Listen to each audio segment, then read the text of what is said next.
5 बजने को है। दंगल में आप सभी का स्वागत है। मैं हूं आपके साथ Chitra Tripathi. Israeli company NSO के सॉफ्टवेयर पेगासस से फोन जासूसी का मामला तूल पकड़ चुका है।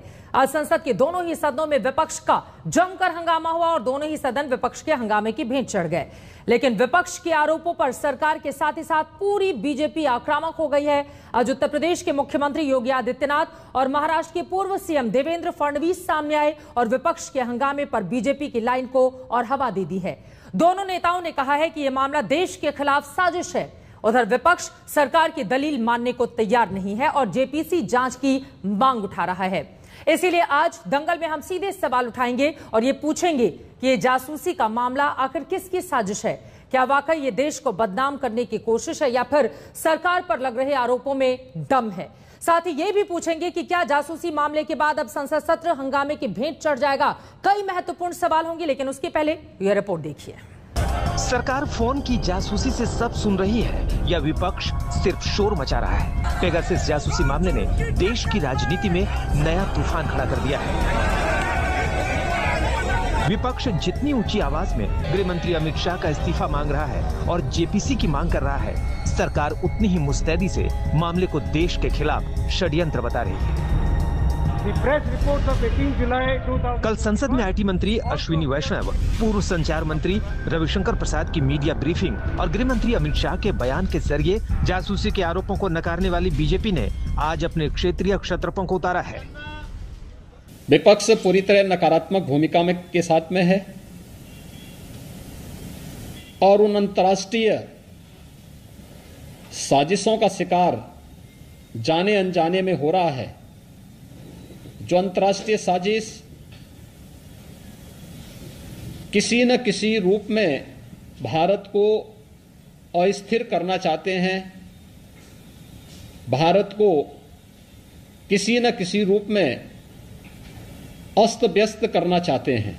ऐसे समय संसद के अधिवेशन को डिरेल करना ये बिल्कुल गलत बात है और मुझे लगता है कि एक जो भारत के लोकतंत्र के खिलाफ अंतर्राष्ट्रीय षड्यंत्र चल रहा है उसको एक प्रकार से मदद करने का काम इस प्रकार की कार्रवाई से होगा और इसलिए विपक्ष से भी हम मांग करते हैं कि संसद का सत्र वो चलने दे।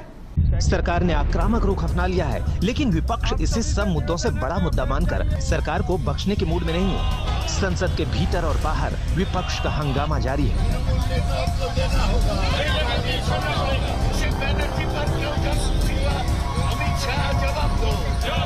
विपक्ष का सवाल है कि जब पेगासस के क्लाइंट सिर्फ सरकारें होती हैं, तो कैसे सरकार जासूसी के आरोपों से खुद को पाक साफ कह सकती है। अगर ये सरकार पाक साफ हाथों से हैं तो 267 की नोटिस क्या है? बहस तो है। हम क्या मांग रहे हैं? हम कह रहे हैं कि विधानसभा पार्लियामेंट के प्लेटफॉर्म पे इसकी बहस हो। हमारे सीधे 2-3 सवाल है। अब एनएसओ कहता है कि हम गवर्नमेंट को देते हैं, फिर गवर्नमेंट क्या करे हमें पता नहीं। हम ये जानना चाहता है कि क्या भारत सरकार ने पेगासस से एनएसओ से ये सॉफ्टवेयर खरीदा है, हाँ या ना? इसका बिना खरीदे कहीं से लाके मिसयूज हुआ है, हाँ या ना? बताएं कौन है ये सरकार, कब क्या एग्रीमेंट किया उनके साथ और किसके ऊपर ये जासूसी कर रही है। पूरा ध्यान इस सरकार का है यहाँ पर एक पुलिस स्टेट बनाए और उनके खिलाफ जो भी आवाज़ आती है या जो भी उनको जो करना है इस तरीके की जासूसी के आधार पर चले। पेगासस ने साफ तौर पे कहा है कि वो गवर्नमेंट के साथ डील करते हैं, तो उसकी इस गवर्नमेंट के साथ क्या डील हुई ये तो इन्वेस्टिगेशन में पता चलेगा। इसकी एक प्रॉपर इन्वेस्टिगेशन होनी चाहिए, सुप्रीम कोर्ट मॉनिटर्ड इन्वेस्टिगेशन होनी चाहिए, तब दूध का दूध पानी का पानी हो पाएगा। फोन की जासूसी के मामले पर अखिलेश यादव और मायावती जैसे नेताओं ने भी सरकार पर हमला बोल दिया है। जाहिर तौर पर पेगासस जासूसी मामले पर खींची तलवारें न सिर्फ संसद के इस सत्र पर भारी पड़ सकती है, बल्कि आने वाले दिनों की राजनीति इसके जरिए तय हो सकती है। दिल्ली से हिमांशु मिश्रा और अशोक सिंघल के साथ आज तक ब्यूरो। सरकार बातों को सुन रही है या फिर विपक्ष शोर मचा रहा है? कई ऐसे मुद्दे हैं जिसको लेकर चर्चा की शुरुआत हम करेंगे। खास मेहमान हमारे साथ जुड़ चुके हैं, उनका परिचय आपसे करवा देती हूं। भारतीय जनता पार्टी के राष्ट्रीय प्रवक्ता डॉक्टर संबित पात्रा इस वक्त हमारे साथ जुड़ चुके हैं। कांग्रेस पार्टी के प्रवक्ता रागिनी नायक हमारे साथ मौजूद हैं। जेडीयू की ओर से नेता अजय आलोक जी हमारे साथ जुड़ चुके हैं। बीएसपी की ओर से नेता सुधींद्र भदौरिया हमारे साथ मौजूद हैं। साइबर सुरक्षा विशेषज्ञ जितेंद्र जैन जी भी हमारे साथ जुड़ चुके हैं। लेकिन सबसे पहले डॉक्टर संबित, शुरुआत आपसे ही करते हुए, जेपीसी जांच की मांग कर रहा है विपक्ष। उसका कहना है कि सरकार की दलीलों में बिल्कुल भी दम नहीं है, इसकी जांच हो तभी दूध का दूध और पानी का पानी होगा। देखिए चित्रा जी, आपने कहा कि विपक्ष कह रही है कि सरकार की दलीलों में दम नहीं है। जिस आर्टिकल को लेके आज ये चर्चा हो रहा है, वो आर्टिकल भारतवर्ष में द वायर नामक पोर्टल ने छापा है। वो आर्टिकल मैं लेके आया हूं और उस आर्टिकल के ओपनिंग स्टेटमेंट को, जो हेडर है, वो हेडर मैं आपको दिखा रहा हूं, उसको बड़ा करके मैंने निकाला है। ये हेडर क्या कहती है? Pegasus project, how phones of journalists, ministers, activists may have been used to spy on them. May, आप देख सकते हैं may शब्द लिखा हुआ है, हेडर में ही may लिखा हुआ है। और जो कंक्लूजन है उसका अर्थ क्या है वो भी मैं लेके आया हूं, बड़े से निकाल के लाया हूं, मैं पढ़ देता हूं। वायर ही लिखती है, the presence of a phone number in the data does alone not reveal whether a device was infected with Pegasus or subject to an attempted hack. However, the Pegasus project is a consortium of international news organization, believes the data is indicative of potential targets identified in advance possible surveillance attempts. बड़ा स्पष्ट रूप से खुद wire कहती है कि अगर आपका नाम इन 300 के लिस्ट के अंदर आता है तो ये जरूरी नहीं है कि आपके फोन को हैक कर लिया गया हो, या ये जरूरी नहीं है कि आपका फोन सर्विलेंस में पेगासस के माध्यम से डाला गया हो। हाँ, हो सकता है कि आप एक पॉसिबल टारगेट हो या भविष्य में एक पॉसिबल टारगेट बन सकते हैं। बताइए, जिसमें मे बी नॉट, हो सकता है, नहीं हो सकता है। अरे लिखने वाले ने ही सारा का सारा भ्रम और कंफ्यूजन फैला रखा है। आप बताइए, उस कंफ्यूजन के आधार पर हिंदुस्तान के पार्लियामेंट को बंद कर दिया जाए, हिंदुस्तान के पार्लियामेंट में कोई और विषय डिस्कशन ना हो, उसके आधार पर यहां पर आप प्रधानमंत्री के ऊपर, सरकार के ऊपर लांछन लगाएंगे? मैं तो यहां एक सुझाव दे रहा हूं, कल से मैं सुझाव दे रहा हूं। अगर आपको लगता है इस आर्टिकल में आपने लिखा होगा, मैं पूरा आर्टिकल पढ़ के लाया हूं और चाहता हूं कि जनता इसके विषय में अवगत हो। इसमें लिखा हुआ एक लाइन में पढ़ता हूं, without subjecting a phone to its technical analysis, it is not possible to conclusively state whether it is witnessed an attack attempt or was successfully compromised. केवल इसको टेक्निकल अगर जांच किया जाए तो हम जान सकते हैं कि ऐसा अटेम्प्ट किया गया कि नहीं। पहले तो मैं कहता हूं, राहुल जी का नाम कल आया था, राहुल जी बता रहे थे, तो मैं कहता हूं राहुल जी अपने फोन का टेक्निकल जांच कराएं।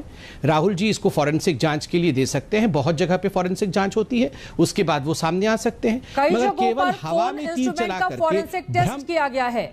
जिस आर्टिकल का आप जिक्र कर रहे हैं या जिस संस्थान का, उसी की ओर से यह हवाला दिया गया है। और यहां पर सिर्फ एक की बात नहीं है, 16 मीडिया रिपोर्ट्स के आधार पर इसकी तैयारी की गई है। संबित पात्रा जी, आप इसका जवाब आगे दीजिएगा। लेकिन रागिनी नायक, बीजेपी कह रही है कि अंतर्राष्ट्रीय साजिश है ये, और कांग्रेस पार्टी को तो इसमें फायदा होगा ना कि संसद का सत्र नहीं चले, वो जमकर हंगामा करे। और सरकार को लगता है कि वो जनता से जुड़े हुए मुद्दों में काम करना चाहती है, लेकिन कांग्रेस पार्टी बार बार रोड़ा बनने की कोशिश कर रही है, उसके दावे में बिल्कुल दम नहीं है। रागिनी नायक जी, देखिए, भारतीय जासूस पार्टी के प्रवक्ता और उनके नेताओं द्वारा कांग्रेस पर यह आरोप लगाना कि हम जनता की आवाज नहीं उठने दे रहे हैं। रागिनी, मुझे माफी के साथ आपको रोकना पड़ रहा है, कपिल सिब्बल की प्रेस कॉन्फ्रेंस चल रही है, इसी मुद्दे को लेकर वो इस वक्त मीडिया के सामने रूबरू हैं, सुनते हैं। किया नहीं किया वो तो जांच बताएगी, लेकिन आपकी मंशा थी, वो लिस्ट बनाई किसने? वो पेगासस ने तो नहीं बनाई, इजरायली सरकार ने तो नहीं बनाई, वो तो लिस्ट तो आपने बनाई ना। और अगर हमारा डेटा, जिस प्राइवेट डेटे की आप प्रोटेक्शन की बात करते हो, ये तो प्राइवेट डेटा कलेक्शन हो गया ना। आप जनता को कहते हैं कि प्राइवेट डेटा प्रोटेक्शन बिल ला रहे हैं, लेकिन आप उनके पीछे प्राइवेट डेटा कलेक्शन कर रहे हो पेगासस के द्वारा। और अगर ये सारा डेटा पेगासस को पहुंच गया, इजरायली पहुंच गया, तो ये तो बड़ा भारी नेशनल सिक्योरिटी थ्रेट है, बहुत भारी नेशनल सिक्योरिटी थ्रेट है। इलेक्शन अगर कर्नाटका में हो रही थी तो आप सिद्धारमैया का के लोगों को इंटरसेप्ट कर रहे थे, कुमारस्वामी के स्पेशल ऑफिसर को इंटरसेप्ट कर रहे थे, आप देवगौड़ा जी के काम करने वाले को इंटरसेप्ट कर रहे थे इलेक्शन के दौरान। तो ये सारा षड्यंत्र क्यों हुआ? क्योंकि आप जानना चाहते थे इलेक्शन में कौन कौन किससे क्या बात कर रहा है, ताकि आपको वहां से फायदा हो। और जर्नलिस्ट के खिलाफ भी वही काम हो रहा है। तो सबसे बड़ा सवाल जो उठता है कि जो आपने, और आपका हमारा संविधान कहता है कि इस देश की सरकार हमारी सिक्योरिटी को प्रोटेक्ट करेगी, नेशनल सिक्योरिटी को प्रोटेक्ट करेगी, लेकिन हमारे देश की सरकार ने कहीं ऐसा तो नहीं किया कुछ कि नेशनल सिक्योरिटी को जेपरडाइज कर दिया। क्योंकि यही जो डेटा अगर बाहर के देशों में पहुंच जाए, NSO टेक्नोलॉजीज को मिल जाए, तो एक नेशनल सिक्योरिटी थ्रेट हो गया। और हो सकता है कि ये अभी तो ये एक ही लिस्ट आई है, हो सकता है आने वाले दिनों में बाकी लोगों को भी इंटरसेप्ट किया हो। इस बात की अभी जानकारी तो हमें है नहीं। तो पहली बात तो ये है कि this is a national security threat for having leaked this data through an agency to an agency which has nothing to do with India when the constitution requires this government to protect that data. That's a very serious matter. And if अगर आपने किसी मंत्री के mobile phone में malware डाल के intercept किया है, that is a violation of the Official Secrets Act. क्योंकि कोई भी मंत्री हो वो कई बातें प्राइवेसी में करते हैं, अपने मोबाइल पे रखते हैं, व्हाट्सएप पे रखते हैं, बाकी ऐसे प्लेटफॉर्म्स हैं जो एंड टू एंड इनक्रिप्टेड है उसमें रखते हैं। तो वो भी एक ऑफिशियल सीक्रेट्स एक्ट का उल्लंघन है। एक नेशनल सिक्योरिटी थ्रेट हो गया, एक ऑफिशियल सीक्रेट्स एक्ट का उल्लंघन है, एक IT एक्ट का उल्लंघन है, इंफॉर्मेशन टेक्नोलॉजी एक्ट का उल्लंघन है। और फिर अगर आप किसी महिला के ऊपर कर रहे हो तो वो उसको 354D IPC का उल्लंघन है, that will be called stalking. तो राइट टू प्रिवेसी का उल्लंघन है। तो इसमें कई कानून शामिल है जिसका उल्लंघन हुआ। तो सवाल ये उठता है कि अब क्या किया जाए।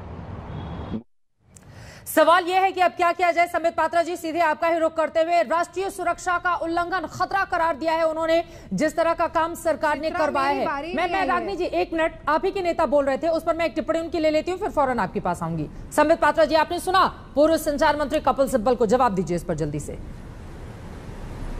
देखिए, कपिल सिब्बल जी खुद ही भ्रम फैला रहे हैं। आज कहां देवेगौड़ा जी का नाम आया हुआ है? आप बताइए, इस लिस्ट में कहीं देवेगौड़ा जी का नाम आया हुआ है? कहीं कुमार स्वामी जी का नाम आया हुआ है? कहीं सिद्धरामैया जी का नाम आया हुआ है? अभी प्रेस कॉन्फ्रेंस में कपिल सिब्बल जी ने कहा कुमार स्वामी जी, सिद्धरामैया जी और देवेगौड़ा जी का फोन टेप कर लिया गया। कहां पर इस लिस्ट में है बताइए? लिस्ट में कुछ और नाम बता रहे हैं, कपिल सिब्बल जी कुछ और नाम बता रहे हैं, बोल रहे हैं इसी के माध्यम से इलेक्शन जीता जा रहा है। मैं आपको बताता हूं, ये डेटा का गड़बड़ी नहीं है, ये बेटा का गड़बड़ी है। बेटा का, बेटा से ना हो पा रहा है तो कभी बोलते हैं EVM खराब हो गया, कभी बोलते हैं डेटा खराब हो गया। बेटा ठीक हो जाएगा तो पार्टी ठीक हो जाएगी। गड़बड़ डेटा नहीं, गड़बड़ बेटा है, ये कपिल सिब्बल जी को बता दीजिए। और पहले तो मुझे क्लैरिफिकेशन दीजिए कि देवेगौड़ा जी का नाम कब आ गया? ये जब डिबेट में बैठने के बाद देवेगौड़ा जी का नाम आया क्या? मैंने देखा नहीं कि इस लिस्ट में देवेगौड़ा जी का नाम। ठीक है, रागनी नायक जी।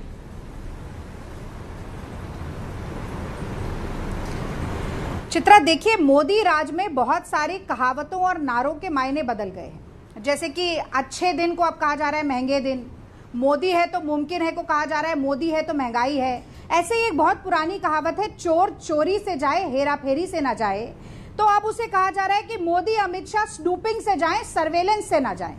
भ्रम अगर कोई फैला रहा है तो वो केवल भारतीय जनता पार्टी, माफ कीजिएगा, भारतीय जासूस पार्टी और उनके प्रवक्ता फैला रहे हैं। और मैं तो कहती हूं कि भ्रम बिल्कुल फैलना ही नहीं चाहिए। और भ्रम से छुटकारा पाने का केवल एक और एक उपाय है, और वो ये है कि एक निष्पक्ष जांच हो, एक सुप्रीम कोर्ट मॉनिटर्ड जांच हो, जिससे दूध का दूध और पानी का पानी हो जाए। और जांच से घबराता कौन है? जांच से वो घबराता है जिसकी दाढ़ी में तिनका होता है। अब संयोग देखिए कि एक व्यक्ति की दाढ़ी में तो पूरा का पूरा रफेल फंस गया था, फ्रांस में उसकी इंक्वायरी हो रही है, और इसी पेगासस की दोबारा संयोगवश फिर फ्रांस में इंक्वायरी हो रही है। लेकिन मोदी सरकार किसी भी मसले के ऊपर JPC का गठन ही नहीं करने देना चाहती, क्योंकि मोदी सरकार की इस पूरे प्रकरण में न सिर्फ मौन स्वीकृति है बल्कि संलिप्तता है। मैं जल्दी से बता देना चाहती हूँ कि कांग्रेस के, एक मिनट चित्रा, एक मिनट बात पूरी कर लेने दीजिए। कांग्रेस के कॉल फॉर अटेंशन मोशन जो 2018-24 नवंबर को हमने पूछा था, उसके जवाब में तत्कालीन IT मिनिस्टर रविशंकर प्रसाद ने स्वीकार किया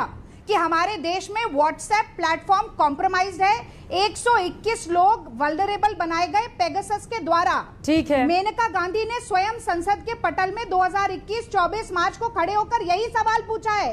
और यही नहीं, सरकारी एजेंसी सर्ट-इन ने एक पूरी वल्नरेबिलिटी रिपोर्ट बनाई। इसके बावजूद अगर मोदी जी और उनकी भारतीय जासूस पार्टी आंखें बंद करके बैठे रहना देना चाहती है तो चलिए ठीक है, समझ जी आप इसका जवाब दीजिएगा। बाकी मेहमानों से भी जल्दी जल्दी एक कमेंट में ले लो। समझ गए राजनीति जी, ठीक है। जो कि और इसी वजह से जो भी सच है वो सामने आना चाहिए। क्या विपक्ष करने देगा? अजय आलोक जी, मेरा सीधा सा सवाल आपसे ये है। अजय आलोक जी, सीधा सा सवाल ये है, सच तो देश के सामने आना चाहिए ना। इस बात का पता आखिर कैसे चलेगा कि सरकार इस पूरे मामले में सच बोल रही है या फिर विपक्ष जो आरोप लगा रहा है उसके दावे में दम है? तो जांच हो जाए, जो भी सच्चाई है वो देश के सामने आ जाएगी। जांच कराने में क्या दिक्कत है? चित्रा जी, जांच होने में कोई दिक्कत नहीं है। आप ये मंशा समझिए, ये जेपीसी अचानक आ गया, ज्वाइंट पार्लियामेंट्री कमेटी जाते हैं इसकी जांच के लिए। आप मुझे ये बताइए कि मैं अगर आपकी जासूसी करवाऊंगा तो क्यों करवाऊंगा? अगर मुझे आपसे कोई खतरा होगा तो वो आपकी जासूसी करवाऊंगा कि चित्रा जी क्या करती हैं, जरा पता किया जाए। भाई, कांग्रेस पार्टी जब तक वजूद में रहेगी और इसके नेता जो अभी हैं वो लोग रहेंगे, तब तक तो बीजेपी को फायदा ही फायदा है। भाई, परोक्ष रूप से राहुल गांधी तो बीजेपी के स्टार प्रचारक हैं, तो क्यों चाहेंगे मोदी जी या बीजेपी या एनडीए की कांग्रेस पार्टी कमजोर हो जाए, राहुल गांधी कमजोर हो जाए? ये फालतू का ड्रामाबाजी और कुछ नहीं। 18-19 में राहुल गांधी पे जासूसी करवाई थी, 21 में आके नींद खुली, और भी किसके कहने पे? एमनेस्टी इंटरनेशनल और फॉरबिडन स्टोरीज। इन लोगों के कहने के अनुसार आपके हिसाब से जेपीसी जांच बैठा दी जाए? संसद का एक एक मिनट कीमती होता है। इनकी मंशा ही यही है कि 19 अगस्त तक संसद में कोई चर्चा ना हो। वो तो बात सही है ना, एक मिनट का 2.5 लाख रुपए खर्च होता है आम जनता का। लेकिन सच तो सामने आए। सच कैसे सामने आएगा फिर? हाँ, तो इसलिए ये हंगामा करने के लिए है कि वहां पे डिस्कशन करें। हंगामा करने के लिए है कि देश के जरूरी मुद्दों पे बात चर्चा करने के लिए। हाँ, सुधींद्र भदौरिया जी, आप बताइए। जरूरी मुद्दों पे सार्थक बहस करने के लिए सदन तो सार्थक बहस के लिए है ना, तो बहस से क्यों भागता है विपक्ष? हंगामा करके अगर इस तरह से हर रोज सदन की कार्रवाई बाधित होगी तो फिर आम जनता से जुड़े मुद्दों पर या फिर जो मुद्दा आप लोग भी उठा रहे हैं उस पर बहस कैसे हो पाएगी? सुधींद्र भदौरिया जी, देखिए, बहस पर कोई नहीं भाग रहा है। और आपको याद होगा, अरुण जेटली जी और सुषमा स्वराज जी जब विपक्ष में थी तो इन दोनों लोगों ने लोकसभा में और राज्यसभा में ये कहा था कि ये हमारा लोकतांत्रिक अधिकार है, और अगर सरकार हमें ऐसा करती दिखाई दे कि वो जन विरोधी काम कर रही है। और यहाँ तो एक ऐसे प्रश्न उठ रहे हैं, हम ये नहीं कह रहे कि अभी साबित हो गया, पर हम ये जरूर कहेंगे कि इसमें 40 से ज्यादा पत्रकार हैं, इसमें कुछ संवैधानिक संस्थाएं हैं जैसे हमारा चुनाव आयोग है, कुछ पुराने जजेस हैं, और निजता का भी प्रश्न उठ रहा है। कुछ महिलाओं का भी नाम आ रहा है जिसमें उनके प्राइवेट फोन टैप हो रहे हैं। तो इससे तमाम भारत की महिलाएं भी असुरक्षित अपने आप को महसूस कर रही हैं। मैं कहना ये चाहता हूं कि इसमें दूध का दूध, पानी का पानी होना चाहिए। हमारी पार्टी ने, सुश्री बहन मायावती जी ने ये मांग की है। अगर ये साजिश है तो वो भी पता चल जाएगा, और इसमें अगर ये केवल विपक्ष शोर मच रहा है तो वो भी साफ हो जाएगा। इसलिए हमारी सबसे बड़ी जो सबसे संस्था है वो हमारी सुप्रीम कोर्ट है, ठीक है, उनका जज है। हाँ। और वो बैठ के जांच मतलब कर सकते हैं। इस पूरे मामले में सुप्रीम कोर्ट की निगरानी में जांच हो। ठीक है सर, मैं समझ गई। बिल्कुल बिल्कुल। जितेंद्र जैन जी, अब जल्दी से एक आपका कमेंट लेते हुए समझ जी, उसके बाद मैं फौरन आपके पास आऊंगी। जितेंद्र जैन जी, चूंकि ये जो पेगासस वाला मामला है ये काफी ज्यादा गंभीर हो जाता है। हालांकि पुरानी सरकारों पर भी, यूपीए की सरकार हो, उसके पहले सिर्फ कांग्रेस की सरकार रही हो, उस पर भी इस तरह के आरोप लगते रहे हैं कि अपने प्रतिद्वंदियों के वो फोन टैप करवाती है। लेकिन इस मामले में कहा जा रहा है कि कैमरे तक को, माइक्रोफोन को, सब कुछ को कैप्चर करके पूरी की पूरी बात और पूरे के पूरे वीडियोस देखे जा सकते हैं। इसके बारे में जरा हमारे दर्शकों को समझाइए आप। और साथ ही एक आम आदमी यह भी जानना चाहता है कि उसको कैसे पता चलेगा कि सरकार उसके मोबाइल की निगरानी कर रही है और जो भी बातचीत वो कर रहा है उसको कोई थर्ड पर्सन सुन रहा है। देखिए चित्रा, राजनीतिक बहस से अगर दूर होकर हम थोड़ी सी बात करें तो आपको ये समझना होगा कि पिछले 10 सालों के अंदर आपके चैनल पे हमने कितनी बार दिखाया है, मतलब कई सैकड़ों मैलवेयर पकड़े गए जिसके अंदर पाकिस्तान की एजेंसीज, बाहर की हो सकता है हमारे यहाँ भी करती हैं, ऑपरेट करती हैं मैलवेयर को मोबाइल कॉम्प्रोमाइज करने के लिए, कंप्यूटर के लिए, जासूसी के लिए सारी सर्वेलेंस एजेंसी इस्तेमाल करती हैं। किसी भी लोकतांत्रिक देश में, किसी भी डिक्टेटरशिप के अंदर, किसी भी ऑटोक्रेसी के अंदर, किसी भी स्कीम ऑफ गवर्नेंस के अंदर हमेशा सरकार की जो इंटेलिजेंस एजेंसी होती है, जिनको कॉन्स्टिट्यूशनल मैंडेट है सर्वेलेंस का लॉ एनफोर्समेंट एजेंसीज है, security and order, public order maintain करने के लिए वो जासूसी करेंगी। और ये भी एक सच है कि जैसे जैसे टेक्नोलॉजी इवॉल्व हो रही है, आप कंप्यूटर से मोबाइल के जमाने में, मोबाइल से स्मार्टफोन में आए, वैसे वैसे इंटरसेप्शन की जो भी पॉसिबल टेक्नोलॉजी होगी वो हर एजेंसी एक्वायर करेगी, चाहे वो पेगासस हो। आने वाले 10 साल में इससे भी कोई बड़ी चीज हो, इसमें कोई दो राय नहीं है। सवाल ये होना चाहिए कि क्या ये सर्वेलेंस ऑथोराइज है या अनऑथोराइज्ड, नंबर 1। अब अगर मान लीजिए ये मानते हैं कि भारत सरकार ने पेगासस का इस्तेमाल किया, अगर भारत सरकार ने खरीदा, तो आप मान के चलिए कि जो ड्यू प्रोसेस है उसके अंदर आप एक किसी अफसर ने किसी कारण से रीजंस नोट डाउन करे होंगे, उन्होंने रिक्वेस्ट पुट अप करी होगी, उसको उनकी एजेंसी का चीफ अप्रूव करेगा, होम सेक्रेटरी पहले उसको रिव्यू करेंगे कि वो वाजिब है कि नहीं है। मान लीजिए होम सेक्रेटरी भी मिला हुआ, उसके बाद कैबिनेट सेक्रेटरी रिव्यू करेंगे कि ये गलत है कि नहीं है, क्यों आप ले रहे हैं, उसका रिकॉर्ड मेंटेन होगा। तो एक एजेंसी में अगर इस देश के अंदर नीचे से लेके ऊपर तक सारे अफसर, सारी एजेंसी के chief, home secretary, cabinet secretary, पूरा सब कुछ अगर रोग हो चुके हैं, ऐसा हम रोग नेशन बन चुके हैं, तो ये संभव है। अदरवाइज एक सरकारी एजेंसी इतने बड़े लेवल पे अनऑथराइज इंटरसेप्शन करेगी, ये संभव नहीं है भारत के अंदर। पर पेगासस की जो रिपोर्ट है, जो सिटीजन लैब की रिपोर्ट है एमनेस्टी की, कि पेगासस का इस्तेमाल जर्नलिस्ट के, पत्रकारों के फोन को हैक करने के लिए किया गया, वो ऑथेंटिक रिपोर्ट है, उसमें गलत नहीं है। सवाल यहाँ पे दो हैं जहां पे थोड़ा सा कॉन्ट्रडिक्शन है। पहला तो डाउट ये है कि जिस लिस्ट को लेकर सबसे बड़ी बात कही जा रही है, मेरे ख्याल से जो 1500-50,000 फोन नंबर जो कहे जा रहे हैं, वो लिस्ट जो है वो सोर्स बेस्ड लिस्ट है, कोई उसके बारे में नहीं पूछ रहा कि वो लिस्ट का सोर्स कैसे, लीक्ड डेटाबेस कहा जा रहा है। अब चूंकि वो लीक्ड डेटाबेस है, कोई उसको ऑथेंटिकेट नहीं करा, तो उसको सवाल भी ज्यादा उठेंगे, उसकी इंटीग्रिटी चेक होगी। एक मिनट प्लीज कंप्लीट करने दीजिए। उसमें से 20% लोगों के फोन्स को पॉजिटिव पाया गया, 10% में पाया गया कि शायद इनके ऊपर इन्फेक्शन को अटेम्प्ट किया गया, पर कई फोनों में नहीं भी पाया गया। इसलिए पहली बात तो ये पूछना चाहिए कि लिस्ट आई कहां से, अगर वो सच है तो उसकी जांच भी होनी चाहिए। दूसरा सबसे बड़ा सवाल ये है कि देखिए, आप समझिए, इसमें सभी इंटरेस्टेड पार्टी हैं, यहाँ एक प्राइवेट प्लेयर भी हो सकता है। जस्ट बिकॉज एनएसओ ये कह रहा है कि वो मात्र सरकारों को बेचता है, वो कंपनी जो सर्वेलेंस टूल पत्रकारों की हत्या कराने के लिए बेच रही है, सिर्फ वो कहते हैं हम सरकारों को बेचते, इसलिए मान लें सरकार चाइना की हो सकती है, पाकिस्तान की हो सकती है, भारत के किसी राज्य की हो सकती है, झारखंड की हो सकती है, महाराष्ट्र की हो सकती है, मैं बोल रहा हूँ प्राइवेट प्लेयर कंपनी हो सकती है। तो यही तो बात है ना कि अगर भारत सरकार ने सदन के भीतर इनकार किया है, तो फिर जो भी सच है वो आना चाहिए ना, कि कौन है इसके पीछे। सरकार को ये चाहिए कि जांच हो, और विपक्ष को ये चाहिए कि बिना जांच के निशाना ना बनाए। अगर आप सरकार को निशाना बनाएंगे, हो सकता है अगर एक प्राइवेट प्लेयर या पॉलिटिकल पार्टी या विपक्ष में या कोई प्राइवेट हाउस ये कर रहा हो, वो बच के निकल जाएगा। दोनों के हित में है। ये महत्वपूर्ण आपका सवाल है। और यहाँ पर दर्शकों के लिए ये भी जानना बहुत जरूरी है कि एक व्यक्ति के पता होना चाहिए जी, एक व्यक्ति की जासूसी के लिए 90 लाख रुपए कम समय के लिए खर्च किया गया है पूरे मामले पर। पोस्ट की रिपोर्ट है,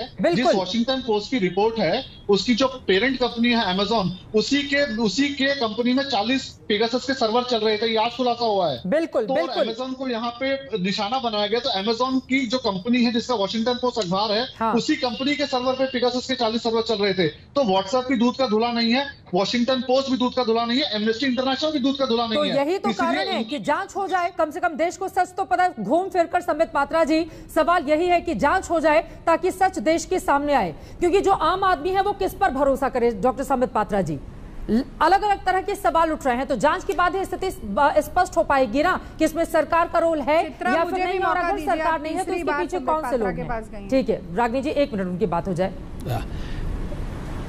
देखिए चित्रा जी, पहली बात तो है यहाँ सब कोई चाहते हैं कि सच सामने आए, मगर पहली बात है जहां से ये सारा कुछ आरंभ हुआ है, क्या वहां सत्य है या नहीं है। अर्थात ये जो डेटा 50,000 डेटा पूरे विश्व में, 300 भारतवर्ष में, ये डेटा कहां से आया? 2 कंपनियों के पास, 2 NGOs के पास, फॉरबिडन स्टोरीज और एमनेस्टी इंटरनेशनल, ये कहते हैं हमारे हाथ लग गया ये डेटा। कहां से लगा ये डेटा हाथ? अगर जब तक ये नहीं कहते हैं इनका सोर्स क्या है, किसने इसको ऑथर किया, इन्होंने खरीदा या इनको कहीं से सीक्रेटली मिला, जब तक ये खुद इसको ऑथेंटिकेट नहीं करते हैं, ये मे बी इफ बट सब में रहते हैं, तो आपको क्या लगता है इसका कोई भी प्रामाणिकता है क्या? इसकी कोई भी ऑथेंटिसिटी हो सकती है क्या? कतई नहीं। दूसरा है, आपने अभी बिल्कुल एक बड़ा अमाउंट कहा, आपने कहा लगभग 90 लाख रुपए लगते हैं किसी के ऊपर जासूसी करने में। आप जरा सोचिए चित्रा जी, 90 लाख खर्चा करके, आप उन जर्नलिस्टों का नाम देखिए जरा, किनका देखिए, कौन को, मैं सभी का सम्मान करता हूं, वैसे वो जर्नलिस्ट तो नहीं है, बहुत सारे जर्नलिस्ट भी नहीं है, ये 90 लाख खर्चा करके इनका जासूसी करेगा कोई? और राहुल गांधी जी का जासूसी 90 लाख खर्चा करके क्या होगा? राहुल गांधी जी की जासूसी क्यों करेंगे हम? क्या निकलेगा उसमें से 90 लाख खर्चा करके? बताइए, बेचारे तो अमेठी छोड़ करके केरल चले गए हैं। ये तो हालत है। समित पात्रा को आप सुन रही थी, उन्होंने कहा कितना पैसा क्यों खर्च करेगी सरकार, क्या है जवाब इस पर आपका? देखिए, भारतीय जासूस पार्टी के प्रवक्ता कह रहे हैं कि हम 90 लाख रुपया एक आदमी की जासूसी पर क्यों खर्चेंगे।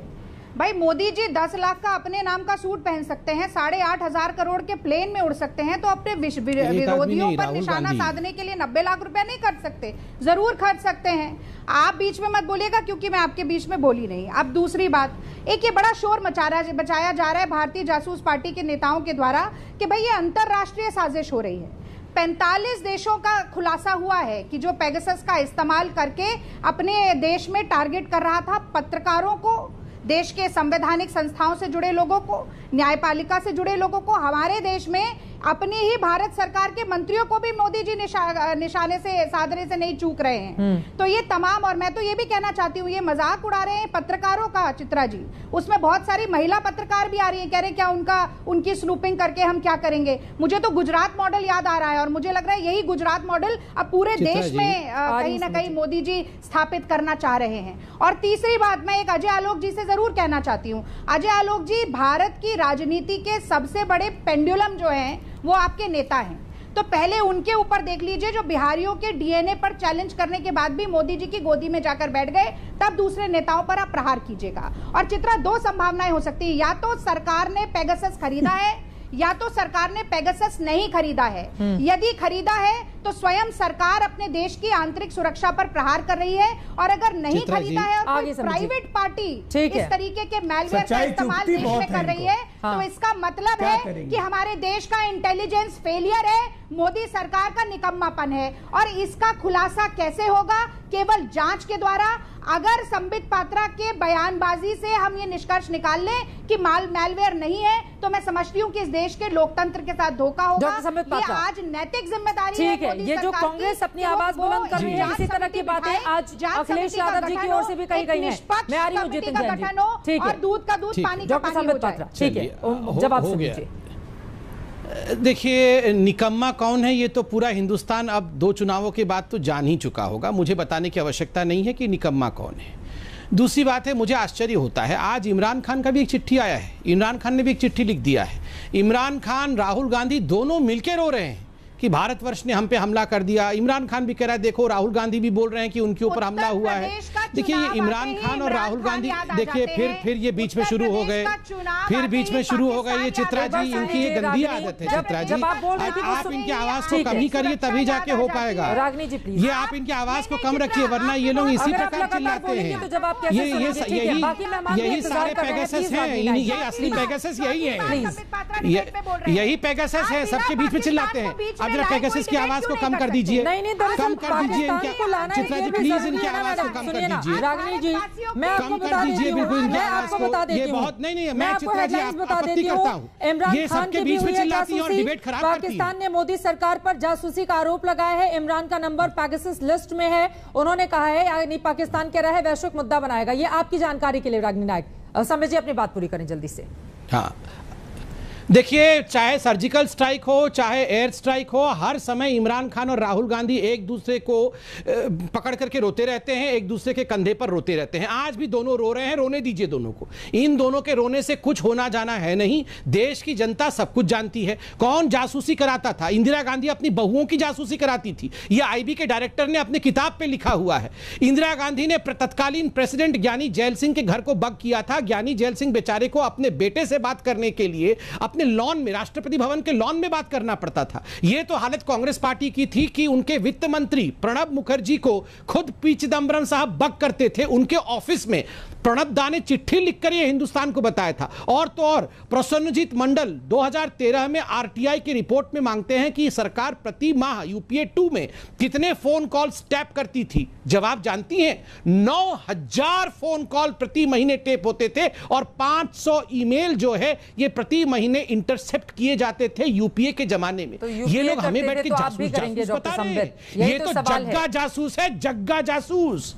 ये सबसे बड़े जग्गा जासूस है। ये जग्गा जासूस आज जासूस चिल्ला रहे हैं। कोई जासूसी नहीं हुई है। खुद जिस कंपनी ने इस सिंगल फ्रेम में लेकर बात करने दीजिए। अरे राहुल गांधी को सिंगल फ्रेम में ले लीजिए, मैं तो बोल रहा हूँ, छोड़िए इनको, राहुल गांधी को सिंगल फ्रेम में लाइए। अरे रागिनी जी, आप तो अच्छी प्रवक्ता है, ये राहुल गांधी को भी सिंगल फ्रेम में ले आने से भी कुछ नहीं होगा। अरे राहुल गांधी को भी सिंगल फ्रेम में ले आइए तो भी कुछ नहीं होगा। सिंगल फ्रेम में, अरे राहुल गांधी को भी सिंगल फ्रेम में लाइए तो भी कुछ नहीं होने वाला है। कांग्रेस पार्टी का फ्रेम ही टूट गया है और तुम्हारी टांगे कांप रही है, और यही राहुल गांधी से टांगे कांप रही है। अरे फ्रेम टूट गया है राहुल गांधी से डर के मारे। राहुल गांधी से तो डर उनके खुद के लोग नहीं रहे हैं, हम डरेंगे राहुल गांधी से।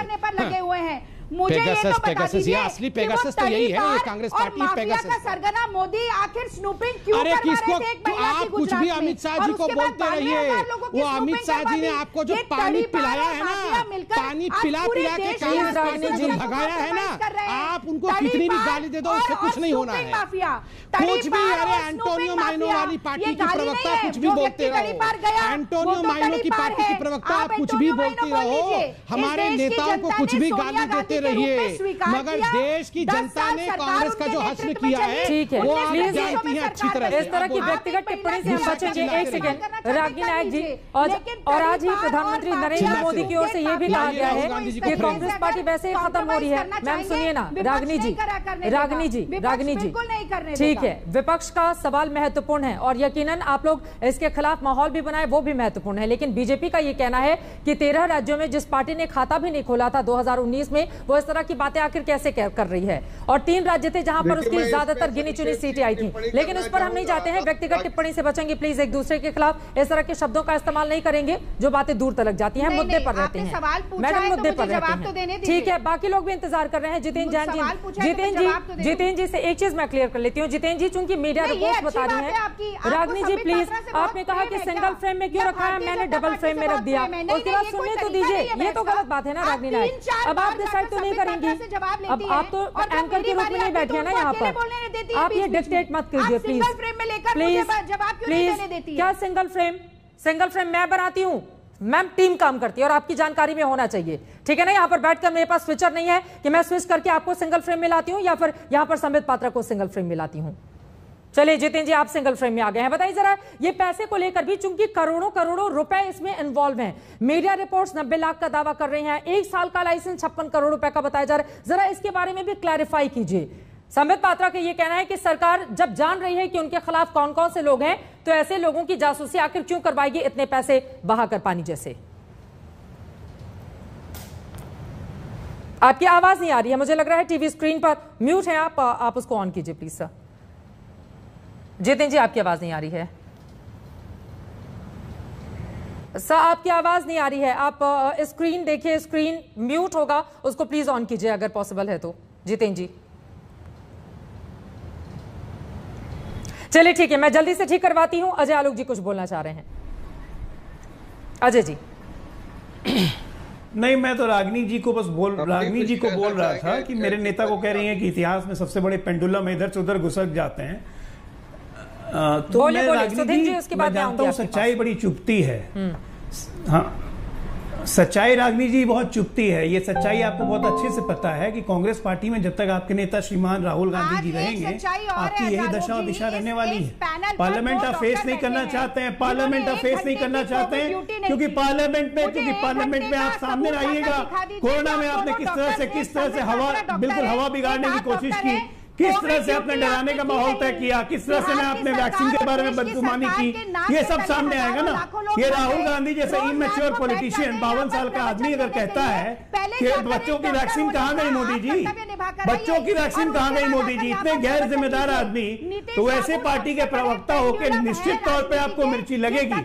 मुझे आपसे कुछ नहीं कहना है, मैं आपसे पूरी सहानुभूति रखता हूं, क्योंकि कांग्रेस का मतलब नकारात्मकता। आप क्या कर सकती हैं रागिनी जी, आप क्या कीजिएगा, राहुल गांधी को कैसे डिफेंड कीजिएगा? एक आदमी के सनक के पीछे आप लोग देश की संसद का समय खराब कर रही हैं। आपको पता है, ये आपको खुद पता है कि अच्छी बात नहीं हो रही है, लेकिन आप मानेंगी नहीं, क्योंकि एक आदमी के सनक के पीछे इस देश का संसद अपना समय खराब कर रही है। आपको देश के लोगों की प्राइवेसी। अरे इनकी दिक्कत है ना, इनकी समस्या है, इनकी समस्या है क्योंकि सही बात ये सुनना नहीं चाहती है, क्योंकि जैसी सुनेगी कांग्रेस दफ्तर से फोन आएगा कि बोलने क्यों दिया, सुना क्यों। दोस्तों की स्नूपिंग ये देखिए फिर राहुल गांधी। अरे हम लोग तो चर्चा भी नहीं करना चाहते, लेकिन अफसोस होता है कि एक व्यक्ति की सनक के पीछे ये बड़ा सवाल है ना। देखिए विपक्ष के आरोपों को आप दरकिनार कर दें, लेकिन अगर इसमें बड़ी तादाद में पत्रकार शामिल है, नहीं सर ये तो गलत बात है ना। सच कैसे सामने आएगा? आप भरोसा कैसे करेंगे? आप भरोसा कैसे दिलाएंगे देश को कि जासूसी नहीं हुई है? देश तो ये जानना चाहता है ना। अजय आलोक जी, रागनी जी प्लीज, अब मैं भी बोलूंगी, आप भी बोले सबके बारे में, ऐसा हो नहीं पाएगा। एक मिनट, कांग्रेस पार्टी को जितेंद्र जी आ रही हूँ, सुधींद्र जी आपके पास आऊंगी। आप ये बताइए चित्रा जी, किसको भरोसा दिलाएं? किसको भरोसा दिलाएं? कांग्रेस पार्टी को, जिसको सुप्रीम कोर्ट पे भरोसा नहीं है, जिसको चुनाव आयोग पे भरोसा नहीं है, जिसको अपने देश पे भरोसा नहीं है, जिसको खुद पे भरोसा नहीं है, उसको क्या भरोसा दिलाना है? ठीक है जितेंद्र जैन जी, सबको भरोसा है, लेकिन कांग्रेस पार्टी को भरोसा दिलाने का कोई मतलब नहीं है। संविधान की बात हो जाए प्लीज, बाकी लोगों की आवाज भी कीजिए। जितेंद्र जैन जी, भारी भरकम पैसा भी इन्वॉल्व है इसमें अगर किसी एक व्यक्ति की भी जासूसी करवाई जाती है तो, और सिर्फ एक एसएमएस के जरिए या एक मिस्ड कॉल के जरिए भी किसी के भी फोन की जासूसी पैगासस की ओर से की जा सकती है। इसके बारे में जरा विस्तार से बताइए जितेंद्र जी। चित्रा जी, ये मुझसे सवाल है? जी जी जी बिल्कुल बिल्कुल। देखिए, ये इंटरनेट पे कई रिपोर्ट्स आ रही थी और डॉक्टर पे कुछ इस तरह के लोग दावा कर रहे थे कि 125 करोड़ में वो पेगासस बेचना चाहते हैं, जिससे 100 लोगों की जासूसी हो जाएगी। हो सकता है वो दाम गिरे हो, तो कहीं ना कहीं अनुमान लगाया जा रहा है कि एक व्यक्ति के ऊपर 1 करोड़ रुपए की जासूसी करने में खर्चा लगता होगा। पर ये सब इमैटेरियल है। आपको बड़ा सवाल ये पूछना है, देखिए कितनी शर्म का विषय है, पिछले 15 मिनट से संबित पात्रा और रागिनी नायक, हमें इतनी शर्म नहीं आई कि एक अपने नेता की भक्ति के आगे दोनों को न तो देश हित में कोई सवाल पूछना है, न कोई चर्चा करनी है, सिर्फ चीखना चिल्लाना और हमारे नेता तुम्हारे नेता। सवाल ये है कि सरकार अमेजोन को कंट्रोल करने की कोशिश करती है। अमेजोन यहाँ पे क्लाउडटेल नाम की फर्जी कंपनी चला रहा था एफडीआई को वायलेट करते हुए। आज ये पाया जा रहा है कि अमेजोन के खुद के सर्वर, जो वॉशिंगटन पोस्ट का मालिक है, वहां पे एनएसओ के 40 सर्वर चल रहे थे। दूसरा, एमनेस्टी के ऊपर यहाँ कार्रवाई हुई, तो उनकी भूमिका की भी जांच होनी चाहिए और जो सर्वेलेंस जब पत्रकारों के खिलाफ हुआ इसकी भी जांच होनी चाहिए। दोनों तरफ ये अपनी अपनी जिम्मेदारियों से भागे मत। देश इस हित में चाहता है कि अगर सरकार ने नहीं किया और कि जो लग भी रहा है कि ये कोई प्राइवेट कंपनी कर रही है, एनएसओ ने किसी प्राइवेट पार्टी को या पॉलिटिकल पार्टी को बेचा है, तो वो बच के ना निकल जाए, उसकी जांच होनी चाहिए। कांग्रेस उसकी पूरा कर रही है सरकार पे आरोप लगा के, और सरकार ये जांच ही नहीं करना चाहती कि अमेजोन, व्हाट्सएप जैसी ये बड़ी कंपनियां जिनको रेगुलेट करने की भारत में कोशिश की जा रही है, ये फसाद पैदा कर रहे हैं ताकि बच्चे निकल जाए। जांच कराई जाए, आप अपनी समीक्षा गलत मत दीजिए। ओहो, ये सबके बीच में बोली, ये सबके बीच में बोलेंगी। सबसे बड़ी बात तो यही है, सबके बीच में बोलना है कि कौन करवा रहा है सर्वेलेंस। चित्रा जी, अगर सरकार नहीं करवा रही है तो जांच कराए, वरना ये माना जाएगा कि चित्रा जी ये 90 लाख खर्च करके राहुल गांधी के फोन से आलू से सोना बनाने वाला मशीन लेंगे क्या? ठीक है, इसको लेकर अलग अलग तरह की रिपोर्ट है, लेकिन पैसा तो भारी भरकम इन्वॉल्व होगा ही ना, क्योंकि विदेशी जमीन से अगर एक सर्वर के जरिए हिंदुस्तान के लोगों को किस तरह से जासूसी की जा रही है, तो आखिर इसके पीछे कौन है, ये सच आखिर कैसे सामने आएगा? क्या जेपीसी से जांच करवा दी जाए, उसके बाद दूध का दूध या पानी का पानी हो जाएगा, या फिर कोई और तरीका अख्तियार करे? लेकिन सरकार को भी गंभीरता से सोचना होगा, क्योंकि जो सवाल उठाए जा रहे हैं यकीनन उसका सच इस देश के सामने आना ही चाहिए कि आखिर जासूसी मामले में सच कौन बोल रहा है और झूठ कौन बोल रहा है।